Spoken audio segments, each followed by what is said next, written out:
What up, y'all? Back another episode of GIG Podcast. Good as it gets. I might overdose on sick. I'm GIG, but I'm good as it gets. I'm yours, Khalil. I'm Jay Book.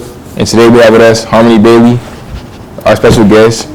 Welcome to the podcast. Thank you guys for Media having me. personality, storyteller, reporter, all around. How you feeling? I'm feeling good. I've been seeing the work you guys have been putting out. It's been looking good. So when I got the call, I had to say of course. So thank you guys so much for calling me here and having me on. Of course. That means a lot. All right, first question. Why Howard? So, you know how most people, when they're making decisions on colleges, they get to tour them, they have maybe a family member that went there, and all these other things that kind of push you to the decision to decide on something.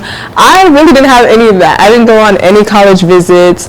There weren't many people in my family that went to an HBCU, but when I did see Howard, all the videos, everything that I watched felt so inviting, and I just wanted to go to a place that would believe in me and that would push me to become the best version of myself. So when I just kind of saw what Howard has produced in the past, actors, singers, judges, lawyers, the list goes on, the legacy is strong. I wanted to be a part of that.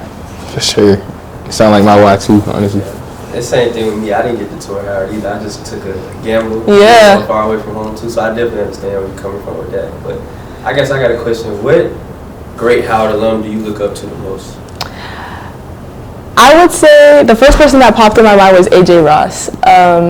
Ashley, a lot of people that I've talked to that may have went to school to her, they're like, oh, AJ, I know her as Ashley.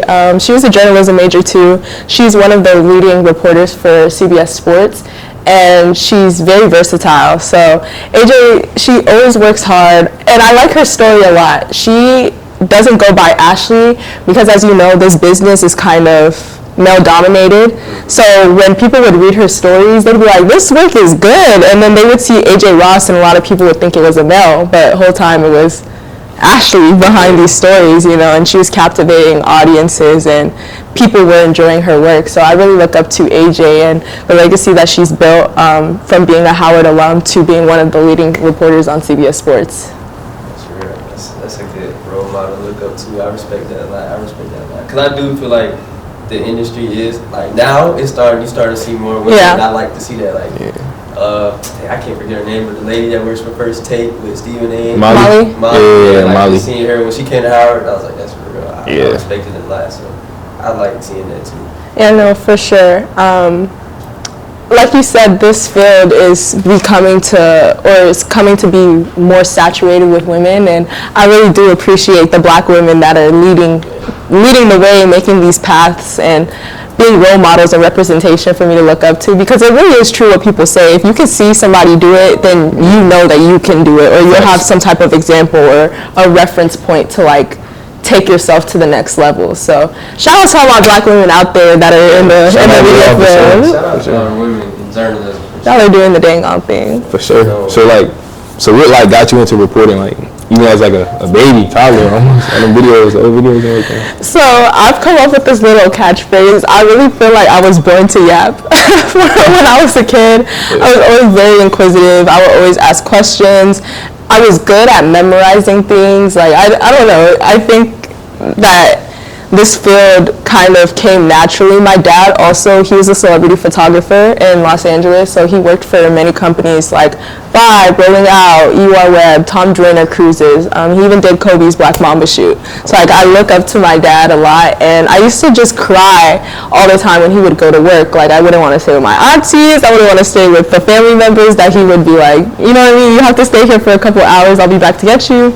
Nah, I was not having it. I would throw a tantrum. So one day my dad was just like, you know what? I'm going to start bringing you to work with me. So I started just going to work with my dad. And he always said that he wanted a team and somebody that would just take the initiative and ask questions or become a reporter. And little did he know that was going to be me, and I started at the age of 5. So he just started taking me to work because I used to cry and raise hell at home, and then it kind of turned into a passion, and I think that this was my purpose. Looking back, I even applied to Howard as a biology major.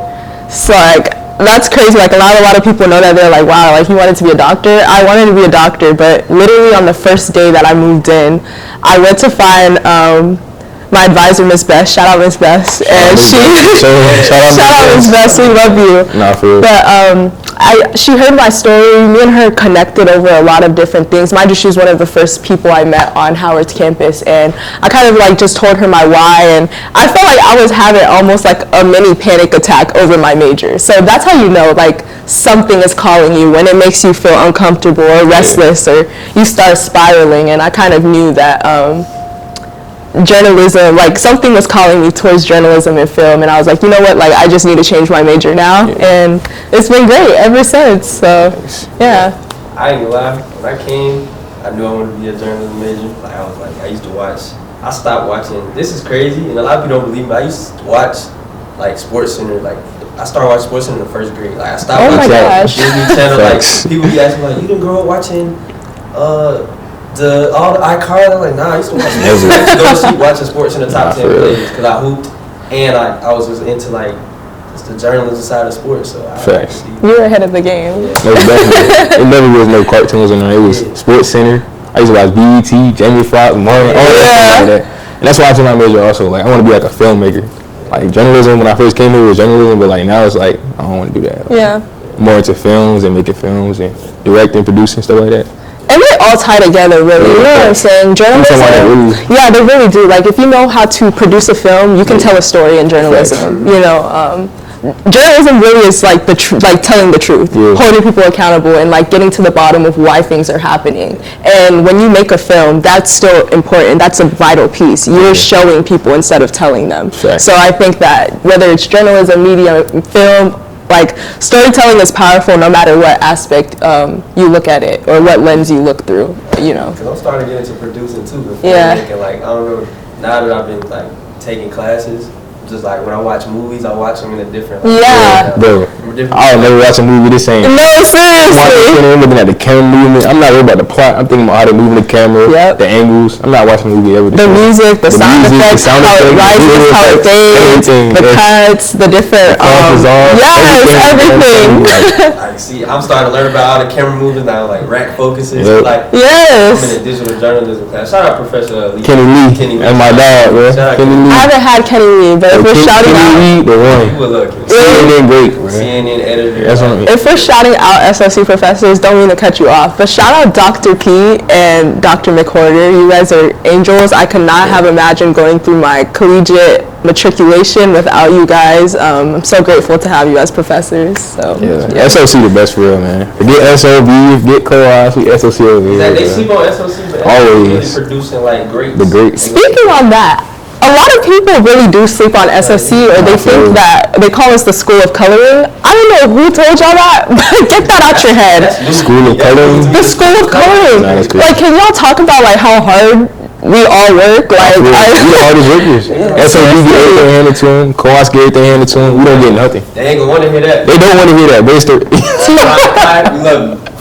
But you get it handed. That's what you gotta work the hardest. Look at that little building they put us in. The NSA building. That thing small as it's nice.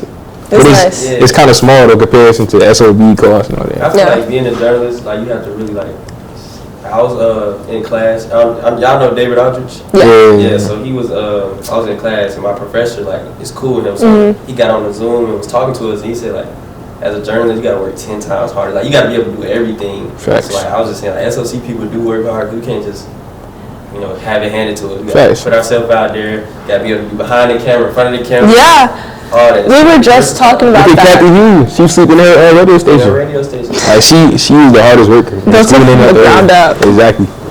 So like you guys said, we were just talking about this, and it's so good that you're getting into like producing, because like you're gonna be unstoppable, especially in today's job market. A lot of people talk about how hard it is, but I think that having transferable skills, like being able to produce, write, edit, and like if somebody were to make that call and be like, yo, does Jordan know how to do X, Y, Z?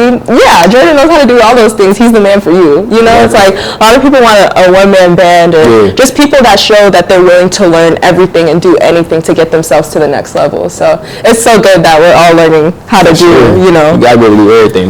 Everything. I got a good question. You interviewed a lot of important people, a lot of great personalities. Who is like the best person you interviewed, or what was the best interview? I've been reflecting on this a little bit. I'm gonna give like two different answers. So when I was little, I didn't know how big this was at the time, but I actually had the opportunity to interview Stevie Wonder. Oh, that's huge. And Stevie Wonder has done so much for just Black culture, but not only that, America. Like his music truly has healed generations of people. Facts. Like, and not to put this in the air, like I rebuke it in the name of Jesus, but you know, like he's getting old. I'm like clutching my chest. I'm like, the day that Stevie Wonder goes, like I will be going with him because he has truly done something for my heart, my soul, my mind. When I listen to songs like Overjoyed or I Just Called to Say I Love You, like those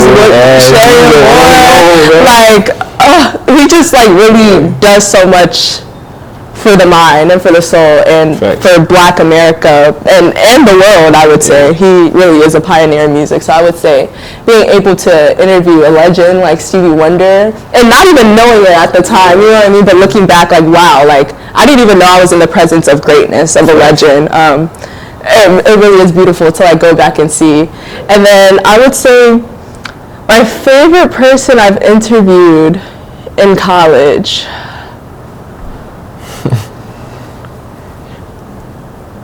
I'm thinking. I'm sorry, guys. Are you good? I would say Drewski. I knew you were I was about to say Drewski. No, like yes, you guys read my mind because no, Drewski. He actually is one of the funniest people. Like I will watch a Drewski skit, like, and I will literally be wheezing or like out of breath from literally laughing. Everything he does accurate, and he knows how to evoke these emotions out of people. Like he knows what buttons to press, how to connect to different communities, how to even mimic people and be like, wow. Like I know some people watch his videos and be like, dang, like is that what I look like? And yes, that is what you look like. Mimicking like a football mom. I see you passing out the oranges and like. Yeah. Man, the same man on the pic. Like, he was like, bro. He did a video with like the Jehovah's Witness or whatever. The people that be outside, the purple and gold on. He's so many different characters. Bro. You know, the Christian councils where they go into. Like, just things like that. You know how to like relate to. He does. Not just Black people, but like everywhere. And he's actually funny. You know, I feel like right now too in social media, a lot of people will do things for views, and like he might be doing that, but you really can't tell. You know what I'm saying? Like people really just love Drewski and what he produces and what he's about. So I would definitely say Drewski because when I did interview him, it was hilarious too. So that was a great interview. Seeing something on TikTok, he was doing the thing at his like I guess on tour that Usher you doing, but he did it with like girls. Like it was bad, but like he was trying to be like Usher. Drewski troll. He's such a troll. Shout out Drewski. Come to good as it gets. Nah, for real. Hey, that episode would be crazy. That episode would be. Drewski, if you watching this, bro, we would love to have you on the podcast. Come on, I gotta be around for that episode. So you interviewed Stephen A. Smith as a kid, Nick Cannon as a kid. How you feel like interviewing him now, like now and then? It's crazy, and I feel like moments like that really remind me that like there's a higher power because like it's not a lot of times that you're there at 5 years old, and I'm 21 now. Like that is 16 years basically, like since the last time I've talked to these people, and I'm doing it in the same way. You know what I mean? So like, like that's crazy. They actually do. Like when I show them these pictures, or like they remember, and you know they meet a lot of different people throughout the year, and especially in the field that you work in, because like everybody trying to interview them. Exactly, and also too, they're also businessmen. So like you have to realize like they have the business management I just blanked. The business management aspect of what they do, and then they have the media aspect. That's a lot of contacts. That's a lot of network. That's a lot of relationships. So the fact that they remember little old me, like I'm like wow. So it feels good, and again, it really does remind me like this is what I meant to be doing. That's your calling. You know, So like. Of course, you talk about the good interviews, but like I want to know like what do you do when somebody's dry and they don't know how to like talk? Like when it's celebrity, and they just like dry and they just give you dry answers and they like don't really want to talk. How do you pull that out of them? Maybe with like an athlete who just lost the game, so he's not really in the like. How do you deal with that? I feel like there's different ways. It depends on the person for sure. If we want to talk about the sports aspect, if somebody just lost a game, you still have to hold them accountable. And that's the part about journalism, that, you know, you have to keep your ethics up regardless of the fact that they lost the game. Like, of course, don't dig it in, don't rub it in, you know, they don't want that, and that's probably not going to be good content for you or get to the point of things. But, you know, asking about the future instead of like living in that moment right now, ask them how they plan to build on this lesson, you know, to make them better ahead. That's how I feel like I would approach it in the sports aspect. Maybe if somebody is not giving me much, I would try to add. That's exactly what I was thinking about. You know, Lil Tyler, no shade, we love you, but I felt like it was a little hard interviewing him, and granted, like, he just performed, so he was probably a little tired. That's not an excuse, bro. He did just perform, so I'm pretty sure that he was tired or whatever the case may be. But in a situation like that, you got to just keep trying to stay focused on what you came there to do. You know. Bloopers? Oh, damn. At the end of the day, you have to stay focused on what you came there to do. You know, if you need to talk to Lil Tyler about X, Y, and Z and he's not feeling it, you still have to hit X, Y, and Z. So I feel like journalism ethics always does play a big role, because no matter what the situation is, you still have to hold people accountable, whether it's them or yourself, because maybe sometimes you'll get in your own head like, wow, like, am I not good? Like, do they not want to talk to me? Like, a lot of the times it's not you, it's them. You know what I mean? And that's in any situation in life. Like, and as human, we all kind of have, we're gullible creatures. Like, we're going to look at things at a surface level or at what meets the eye, but a lot of times there's more to it than just what meets the eye or that surface level. So you just got to stay focused and, you know, do what you came there to do, regardless of the energy. And then just keep giving your energy. You know, sometimes it's hard, sometimes people will suck it out of you, but God is a big role in my life. He will renew you every single day and give you the energy to keep going, no matter how hard it gets. So. At the end of that, I hate to be like the bad news, but like, I feel like, not bad news, but like, I feel like now it's like a lot of thing in journalism, like the journalism world, like a lot of journalists are like getting laid off. Yeah. Like, you know, like people losing their job because the industry's going down. Obviously, like, things are changing in journalism. So how does that, like, how do you view that when like going into it? Does that affect you in any way? Or? For sure, especially with people like Joy Reid and, you know, big people that have paved the way for so many people, because I'm not even in my career, like, I'm starting to get there, but there are people in their careers that have looked up to people like Joy Reid and these amazing people that have been getting laid off. And I feel like it can be discouraging sometimes, especially when you look at the scope of our world right now, because there's just a lot of different things happening in every part of society. So I think that instead of running away from it or becoming discouraged, it's an opportunity that this field needs you more. You know, like, the fact that they're laying off this person and this person and this person, I need to be the one that gets in there to keep telling the truth and to keep pushing forward and to keep making that path for the next generation that's going to come. So it sucks, of course, especially when you consider that these people might not have deserved that. But sometimes things just don't make sense. And a lot of people try to find the answers to things. Sometimes things don't have an answer. Like, bad things happen to good people all the time. So I think that just should serve as motivation instead of discouragement, you know, to keep pushing forward and to keep paving the way. Because I hate when people be like, oh, journalists don't get paid a lot. And I was like, well, what keeps me motivated is like looking at Stephen A., that contract he just signed with ESPN, $6 million. That's a lot of money. He's a millionaire. And on top of endorsements, you know, he got his own thing on YouTube, his own podcast. So that's what keeps me going. So I definitely agree. I definitely understand that. I think that also there's a lot of misconceptions when it comes to journalists, you know, that we don't get paid, and a lot of the times we don't get paid because, like, we don't know how to negotiate and advocate for ourselves. Like, the fact that, again, like, you are learning to be a producer, director, filmmaker, and you have a voice. You're not just the person that's writing stories or just a journalist. Like, you have so many qualities that can elevate you to the next level, and you kind of just have to know your worth and know that you're bringing value. Like, I think that that's something that Dr. P taught me too. Like, in Black culture, we are taught to have a gracious spirit for things, and that's right. But at the same time, we can't be too gracious to the fact that we're forgetting that we are adding value to them. Like, you guys need me as much as I need this job. Yep. You know, so but don't forget your purpose and your value too, especially when you're in these fields and in these rooms, because they do need that, and you are an asset. So. That's what I said. That's what I said. For sure. So talk about like Howard men's basketball, how they shaped you and helped you go through your time at Howard. I can't believe it's been 4 years. Like, I've been working for Howard, men and women's, but primarily men's basketball since I was a freshman.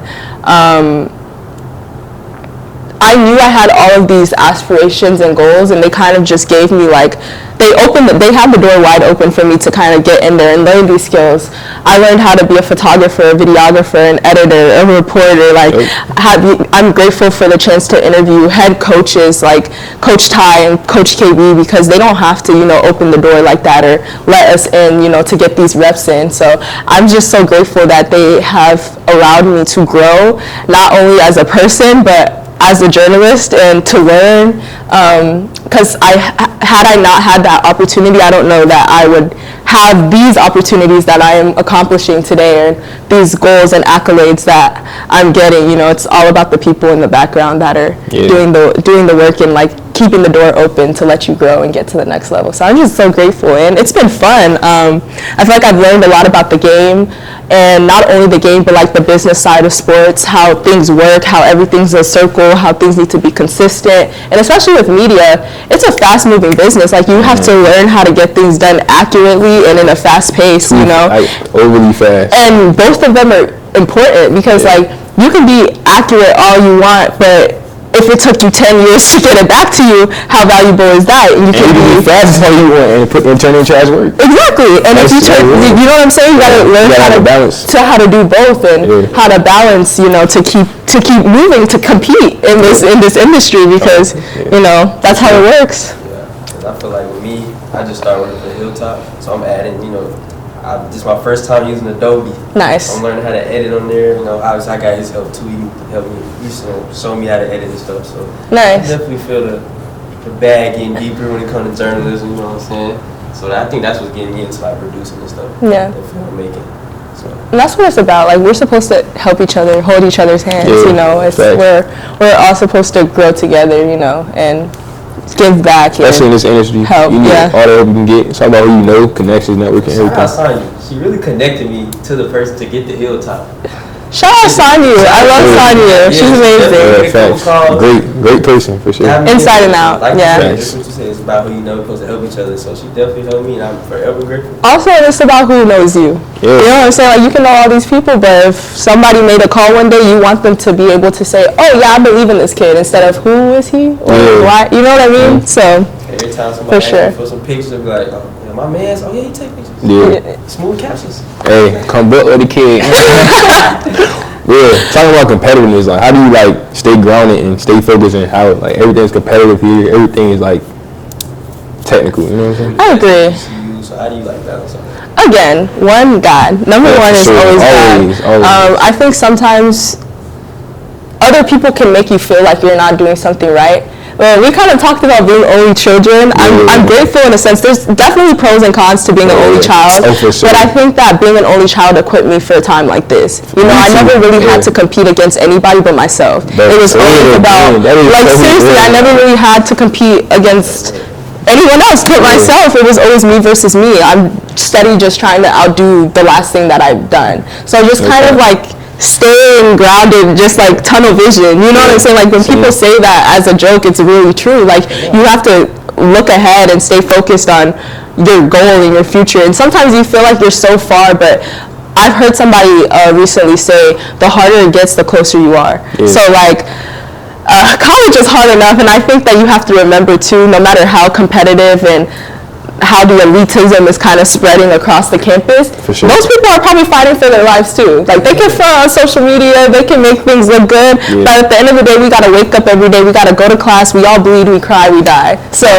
just remembering that we're all human at the end of the day, no matter how you present yourself, and just like hold the people close to you that care, or that were there when others maybe should have been there, so God will always give you what you want, or Yes, he will. If you stay focused, I meant to say what you need, but he'll give you what you want to if you tell him the desires of your heart and you stay focused and you're putting that work in every single day, because faith is nothing if your hands are idle. So, you know, you gotta... Faith without works is dead. Yeah, faith without works is dead. So you can pray all you want, sit back, but you gotta have some movement behind it. For sure. Action. That was my affirmation for the year. Move. Like, move. It was this coach that I used to train with, then Coach O, back at the crib. Shout out Coach O, MDF. He said, God will like meet you halfway. He always will. He always will meet you halfway. You can start. He's not gonna let you run a race by yourself. You just put in the effort, and that stuck with me. Like I was young in high school. He said that. Facts. I look at it. I believe like gonna meet me halfway. You know what I'm saying? For sure, he always will. And like on your note, piggybacking off of what you just said, like the way that I think of it in my mind is like, I don't know, think about like those movies and somebody's like running through the sky and there's like a step. Like you could literally fall, but like, or sometimes you feel like if you look down, like you don't know what's gonna happen. But God, like, has there ever been a time that He's let you fall? Never. Do you think that there ever will be? Never. If you look back and He's never let you down, why do you think that a time will come that He will let you down? Especially so I really do, you know, believe that wholeheartedly. I feel like if you do believe that wholeheartedly, sky's the limit. Sky's the limit for sure. You just go out and move. Yeah. Move. Just like to almost wrap it up, I want to have he probably asked you a question too, but like my question is, what do you want people to remember you as at the end of your career? Like when you accomplish all the goals you want to, you know, been in the rooms, all that. What do you want people to remember you as? I think from the outside looking in, it's easy to say things like a go-getter or successful, but I want people to remember my heart. Like I really do care about people and the human side of people, and I feel like that's something that's always forgotten in this industry. You know, like people are idolized and, you know, looked at as stars, and like, yes, give them the respect where it's due, because they have to do so much to get to that point. But a lot of the best people in the industry or people that get talked about a lot, people love who they are as a person. So I feel like I just want to be remembered as somebody who cares, who shows love. Like I want to be remembered as love, like just loving and a hard worker. So All right, last question.